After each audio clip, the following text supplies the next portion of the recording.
We are right now. We're going to move on to Stofiel Aerospace. Or I'm Brian Stofiel with Stofiel Aerospace. Thank you. Then it hit me. If Stofiel Aerospace is successful, if they can properly secure their intellectual property, this simple, scalable system has the potential to totally disrupt the small launch vehicle industry. Things will never be the same. Can anyone say paradigm shift? I think everybody likes adventure.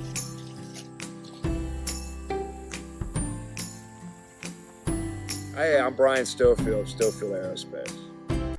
Positive structural molding is the process by which we take a 3D printed PLA plastic. PLA plastic is a biorenewable cornstarch product, and turn it into a complex ceramic. This composite ceramic has the function and capabilities beyond the traditional brittle ceramics.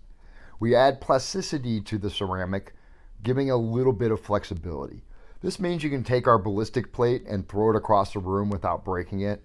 You can take our heat shields for the motorcycles and drop the motorcycle on it. Or you can use it for the ram air system and get all that debris and rocks that get into it. We don't have that brittleness that you see with other ceramics. Positive structural molding opens the door to rapid prototyping of parts and design solutions that weren't available before. Rapid prototyping allows you to do various iterations in quick succession. For example, here at Stofiel Aerospace, we were able to test a rocket, do the math, and have a new rocket 24 hours later to test again. This rapid prototyping will change the way manufacturers and customers interact. No more do you need mass production. Everything can be customized to the customer's needs. Imagine walking into a car dealership and there are no cars there are just chassis, just the frame and the engine. And you go over to the computer, design your car, and within 24 hours, the body of the car is 3D printed out as ceramics. This ceramic process makes the car lighter, safer, and allows you to design in safety features and wiring inside the car. We have been prototyping for the Firebird and the motorcycles and have produced intake manifolds, new mufflers, exhaust pipes, audio panels, fairings, and a ram air system. Bikers are explorers. They're the do-it-yourselfers, the early adopters. They maintain their own bikes and usually will build their own bikes. We took our technology and space flight to Sturgis, South Dakota, to the largest motorcycle rally in the world. 500,000 bikes were there. You're talking about a $75,000 truck towing a $250,000 RV with $75,000 worth of bikes on the back. And we had just demonstrated our technology to an enthusiastic crowd. A crowd that understood the problem of hot exhaust pipes burn and destroy gear. The other wide vertical we are focused on right now is armor. Let me set the stage. A couple of years back, a research came out that showed even pieces of plastic could defeat a ballistic projectile when they're arranged in a fractal pattern. We've taken that one step further and applied positive structural molding to create a latticey armor that offers capabilities beyond the traditional ceramic plate. These plates are not brittle like traditional ceramics. You can take my plate and throw it across the room and it won't crack or degrade its abilities. No spalling from the ballistic plate. The links actually break apart and reinforce each other. We don't see the ceramic turning to dust. Easily integrated into existing fabrics. We've shown this through the leather jacket. We have chainmail ceramics inside a leather jacket for crash protection and ballistic protection. Basically a level 1 leather jacket. And custom PPE. We can customize crash helmets. We can make face masks, even sporting equipment and personal injury. You've got a splint, you need a prosthetic hand. This can all be made out of ceramics now. But these aren't just ballistic plates. These are next generation armor, and they protect against directed energy weapons, such as microwave and laser. At 20 minutes, see them starting to burn off some of that Kevlar. Hot as Hades. We've been at about 11, 12 PSI on the propane tank at the time. So I've been interested in space since I was a little kid. I got a picture sent in the mail of the first space shuttle launch out of Kennedy Space Center, and that really hit me. It hung in my bedroom since I was a kid, and then it was just a matter of watching that space program grow. I went to space camp both 6th and 7th grade and started flying an airplane at about 10 years old. Building a small satellite based on an MRI principle, I ran into the actual bottleneck in the launch industry, which is 4 to 7 years to get on a rocket. So a lot of the CubeSats are secondary payloads, and they have to wait and they get bumped off of rockets. And I approached my 5-year-old daughter and I said, look, it's gonna take us about 4 years to get into space and about $2 million. And my little 5-year-old daughter, Belladonna, looks at me and goes, well, sounds like we have to actually build a rocket now. So we started building Stofiel Aerospace and the Boreas system.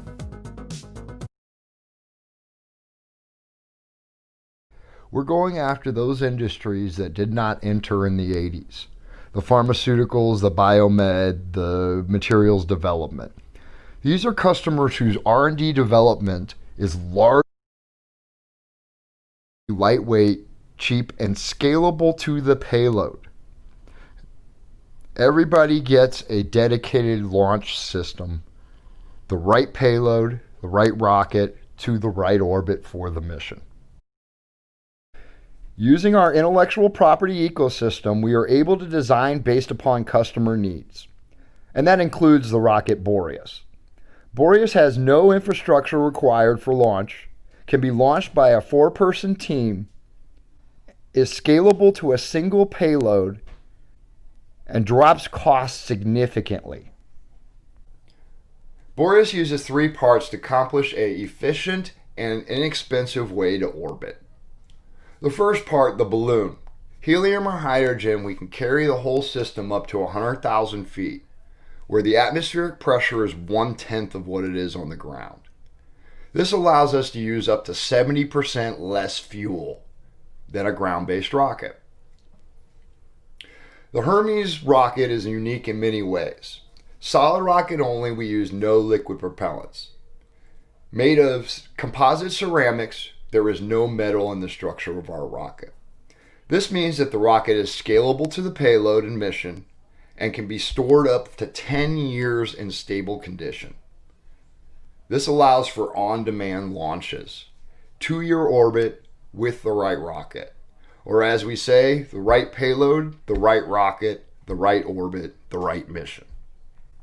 Hyperion is the last part of the Boreas launch system. As a drop drone, Hyperion contains all of the equipment that did not need to be on the rocket.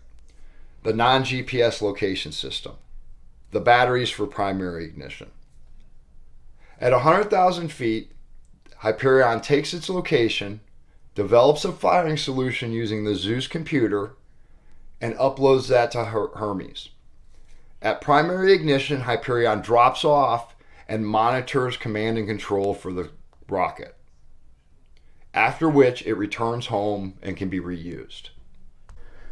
To date, we've done 38 static fire tests, 4 hover tests in the candlestick position, and 2 balloon flights.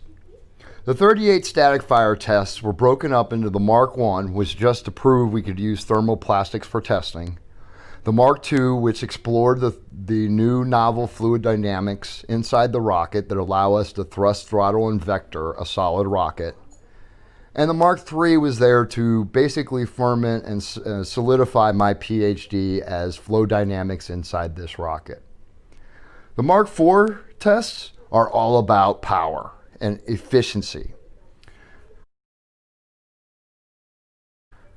The 4 hover tests showed us the stability and control that the novel fluid dynamics have on the rocket thrust systems.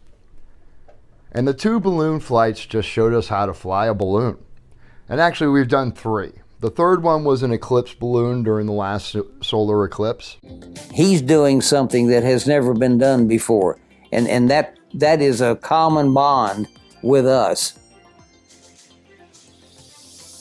It's the kind of thing the engineers think of. It's a novel way to do something that needs to be done. It's just such a novel idea. I really admire it. Next, let's summarize first. We've secured our IP, we've established a bunch of prototypes in 2 different verticals, and we have a new rocket printed out of plastic. So this is a good time to introduce the purpose of the Firebird. In the most basic form, the Firebird is a Hyperion development.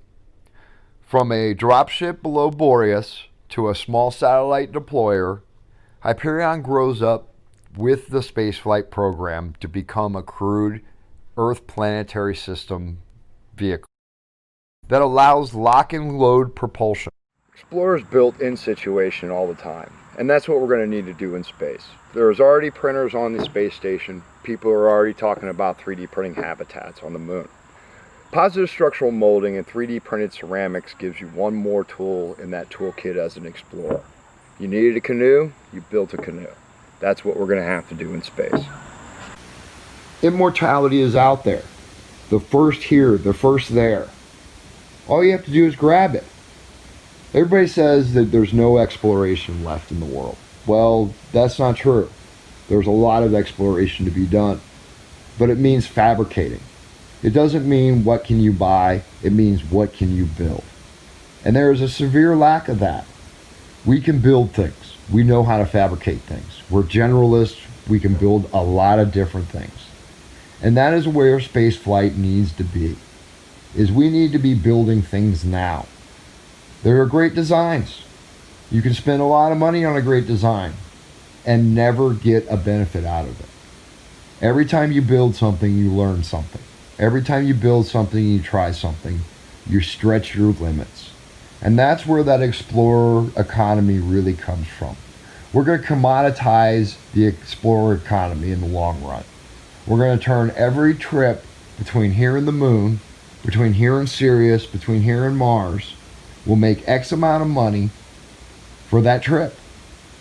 And we know that trip always makes this amount of money. And then we move up in stage. And then we move up in stage and say, okay, now we found something new, we're bringing it back. That's icing on that cake.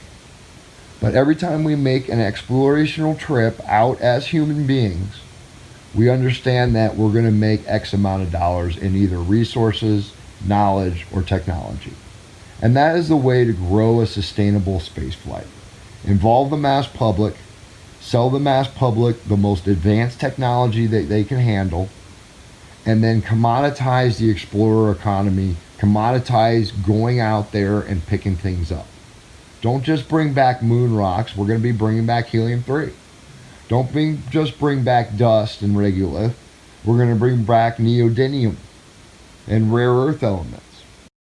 A gear, for example, that needs to operate in a high temp environment, and your next supply is 6 to 8 months away, you're going to have to adapt to that. And positive structural molding allows us to adapt to the situation, not just in situation. Bottom line is, we want to sell you something. Positive structural molding can make your dreams come true. Our rocket can give you instant access to space. Hyperion can take you to the moon. But what this really is sustainable space flight, and we build things. We build hardware. Spaceflight has had a problem. They don't need another design. They don't need another blueprint. They don't need another way. They need space accessible hardware, and a lot of it. And we're building that hardware. We're using ground technology to test it out so that we understand our hardware explicitly before we take it to space. Space is not hard. We understand how to do it. Space is complex, and that complexity increases the difficulty, of course. But we can do it. We understand it. When McDonnell Douglas began this with Mercury and Gemini, they didn't even know how to do space flight. They understood some things, but there was a lot of unknowns. And we're at that same point. We understand space flight. We don't understand exploration. We don't understand how to adapt to the situations we actually see in front of us, because we don't have enough hardware. We don't have on-demand access to space flight. We are not sending regular people up there, welders and HVAC guys and plumbers and carpenters. These are people of trades that we're going to need in space, and that's when you're going to see the regular space flight. At Stofiel Aerospace, we're not trying to sell you a ride to space. We're trying to sell you a rocket. We're not trying to sell you on an idea. We're trying to sell you a product. We want your money. We want you to support us, not as investors, but as customers. All right, thank you. Let's go ahead and open up questions. Harry, did you have one? Yeah, very nice. Can you give an estimate of what it would cost to build a rocket and how long it would take you to build one? Right now, all our standards are set to Bella standards, which means Belladonna is our 14-year-old, and she can build out our hypersonic version in about 89 hours by herself. The average cost of the rocket is right around the $10,000 a kilogram. So we can scale the rocket. We're not a max lift system. We actually scale the rocket to the payload. So we build the size of a rocket. The rocket cost goes up as it gets bigger, right? And that's pretty linear. So we're able to offer between 15 kilograms and 250 kilograms dedicated launches on their own rocket system.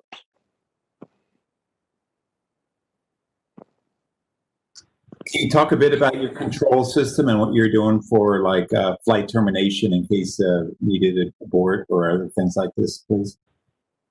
So the rocket uses a proprietary novel fluid dynamics to be able to thrust, throttle, and vector the solid rocket engine. Mm-hmm. The best way to describe it is we've got a combustion chamber that we can fill with pressure to actually throttle and that rocket around and conserve some of that energy.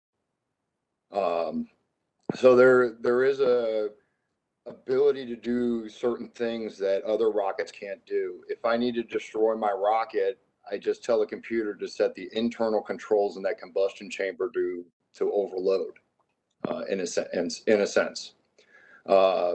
As we get higher and we get up towards orbit, we can put the rocket into a tumble, and the ceramics are only designed to last through burn. So really, once you burn it out, the rocket's almost compromised, depending on what size rocket it is and what its job is.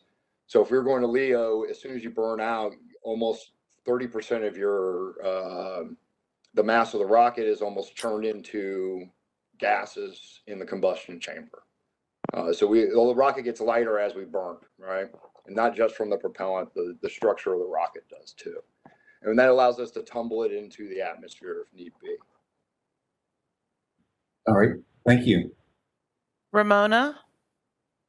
I want to ask you a little bit more about your composite and see if you can share more about its composition and the like. Do you have issues with oxygen or hydrogen embrittlement, and how does it respond to radiation environment? So most of our commercial products are silicon carbide, pretty standard ceramic, nothing big. When we start getting the space hardware, we've got some complex zirconium carbides and stuff like that, boron carbides that we use. And we can use them in different mixtures along with silicon carbide. Specifically zirconium carbide, which is a pretty big component of our rocket, comes out of the nuclear industry and is very nuclear tolerant. So we can handle high temperature, and we can also handle what they call holes through the material. I used to work in the nuclear industry, and that was one of the reasons I knew about this ceramic. So those are the ones but most of our consumer products are all silicon carbide, including our ballistic vests. So most plates are boron carbide. Most ballistic plates right now are boron carbide. So even we could use it as a better ceramic mix. But we have a lot of various ceramics that we've used with it already. We just haven't released anything to the public yet on those side because it is ITAR limited. Mm. Okay, thank you. I'll look forward to chatting with you at the impact table tomorrow. It should be a pleasure. I'm looking forward to it too. Any other questions? Yeah, hi, Brian. Just wondering, you're 3D printing the ceramic. What's the tolerances on that print process? How fine can you get it? We get down to about 0.1 millimeters. And that's with even substandard equipment, I would say. That's not commercial grade equipment. So we can get pretty high resolution. And then once we get a good model, we can actually take it to a mass manufacturing and use it in a vacuum form molding or a injection molding process. So yeah, printing process is a little bit more sloppy, but once we get a refined model, we can turn into a mass market where we can get high tolerances out of. I got it. So you wouldn't normally you'd only be 3D printing your test phase, but then you'd go to molds. Correct. And that like for the motorcycle heat shielding, okay, we could produce hundreds of thousands at the same time versus on the 3D printer, which we'd only get 100 of them. So I have a need for something like this. It's not a rocket, but I have a need to make a reactor that is very thermally tolerant, but also tolerant to high acidity, sulfuric and ammonium sulfate. Is that something that you could make with this kind of ceramic? Yeah, our ceramic, we probably would like to do a different mixture than we have currently because of the causticity, the acid. But the zirconium carbide is actually more stable than most forms that are out there already.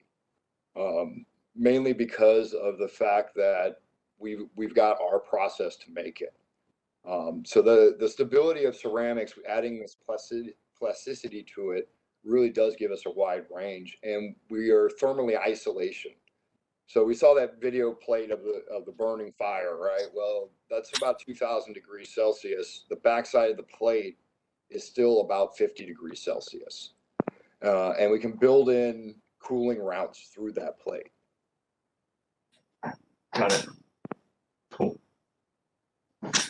Any other questions? Hi, Brian. It's Paul. Nice job, Brian. Can you please review again for us what your earlier reference was to your unique intellectual property? What is the portfolio? What categories are they in, and how do they fit together for your strategy? All right. So the first one we secured was the positive structural molding, and that's the process of turning a biorenewable plastics into a ceramic, right? And then we're looking at licensing. We're in talks to license that out to various markets, and that's where the prototypes are developed out of. The next set of prototype or intellectual property deals mainly in location finding and the actual armoring up. So as we go into this rocket car or this mobile rocket test stand, we're developing a new process to armor up cars and armor up those processes. And that will be the next set of patents, is that being able to locate this car as it's traveling down the track in high definition, using no GPS signals. And then also the transfer of the energy from the rocket to the car. Thanks. Yeah, it does. You referred earlier to something that was unique IP relative to the CFD processes within the rocket engine. Did I hear that correct? Do you have something unique that you're patenting, that you're protecting? Can you describe that again, please? So my PhD is based upon the fluid dynamics that are going on inside the rocket, where most rockets, especially solid rockets, you gimbal the nozzle. We don't. We actually change the interior geometry of inside the combustion chamber, and that allows us to actually control the rocket real easily. We don't need huge hydraulic systems. It's a fairly small actuator that can control the rocket. And that leads into a new way where I'm not willing to yet say, but we have a higher ISP than what is conventionally thought of as the max for a solid rocket engine. And I'll say it's approaching liquid engine status. And that's why we've got a mobile test stand under development, is we want to get real world data on exactly how efficient we are with solid rockets. Great, thank you. Oh, can you say where you are on actually launching a payload to low Earth orbit? Do you have a customer, or when do you expect to launch? So the customers that we're after are not in the industry, and they're only concerned with capabilities. And these are big customers, pharmaceuticals, biotech, and we refuse to sign any MOUs until we are ready to launch. So where we're at is, if we found the right partner, we could be 6 months to launch. Where we're at in this process, though, is the rocket car gets developed. We'll fire 20 or 30 of these rockets using this Firebird, and then we'll go from there and actually do a launch. So we're sitting right around 2 years, 3 years right there to launch a Kármán line attempt, and then our orbital attempt, if we continue to bootstrap, is set right about 4 years, and that would be we're 6 years into a 10-year bootstrap project. So one final question is, the focus of your company, is it to do the launch? Is it to do the cars, or to do the motorcycles, or is it really the composite? So we're looking at sustainable space flight, and the rocket space flight is the actual goal. My daughter and I got a 14-year-old boss. She's got a 100-year plan, and it involves going to Saturn looking for life. She said that's the last stop before you leave the solar system. Jupiter's too big. But no, what we're doing is we're taking the technology that we develop and we're spinning it out to the various industries that we can license this to. So that's residual income, a check coming in every day or every month that I can spend on rockets, and I don't have to do any work from. And that's kind of the business model. This is the East India Trading Company model. Every time they sent silk from India to Europe, they made X amount of dollars, right? Well, every time we commercialize, we get X amount of residuals. So I'm not interested in building ballistic plates, but I got to do it until we find the right manufacturer. We're talking to 4 of them right now. But we want to be able to hit the plate 5 or 6 times before we degrade the capabilities of the plate. That's where our goal is. So really, spaceflight's the goal. We've got a plan all the way out to a manned spacecraft going to Saturn. Thank you. All right, we have time for one more question.